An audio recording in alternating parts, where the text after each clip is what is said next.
ഈ ലോക്സഭാ തെരഞ്ഞെടുപ്പിലൂടെ ഒരു കാര്യം വ്യക്തമായിട്ടുണ്ട്. പതിറ്റാണ്ടുകൾക്ക് ശേഷം രാജ്യത്തെ 17% വരുന്ന ദളിത് വോട്ടുകൾ കോൺഗ്രസിലേക്ക് മടങ്ങി വരികയാണ്.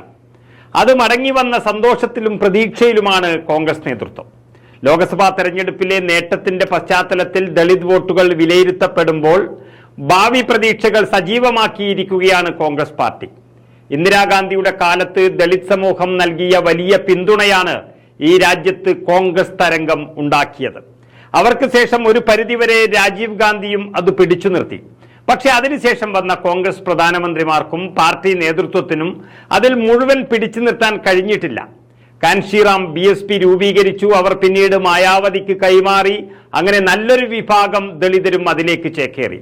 ഇന്ദിരാഗാന്ധിയുടെ മരണത്തിന് ശേഷം BJPയിലേക്കും മറ്റു പല പാർട്ടിയിലേക്കുമായി ദളിത് വോട്ടുകൾ പോയതോടെ കോൺഗ്രസിന്റെ ശക്തി രാജ്യത്ത് ക്ഷയിച്ചു എന്ന് വേണമെങ്കിൽ പറയാം.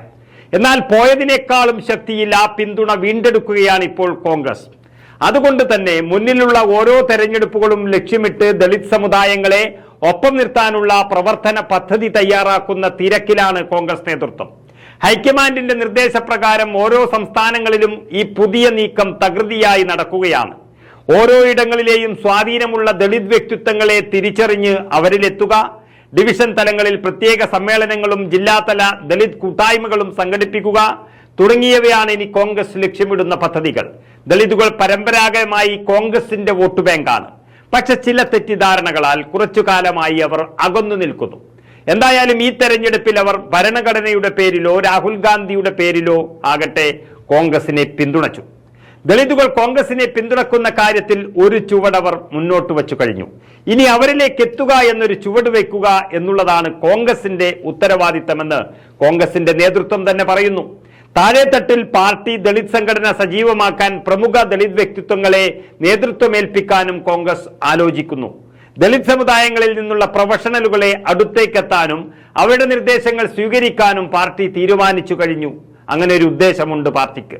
BSPയുടെ തകർച്ചയും BJP ഭരണഘടനയും അടക്കം മാറ്റുമെന്നുള്ള തിരിച്ചറിവും ദളിത് സമൂഹത്തെ വീണ്ടും തങ്ങളുടെ പഴയ തട്ടകമായ കോൺഗ്രസിലേക്ക് എത്തിക്കുകയാണ്.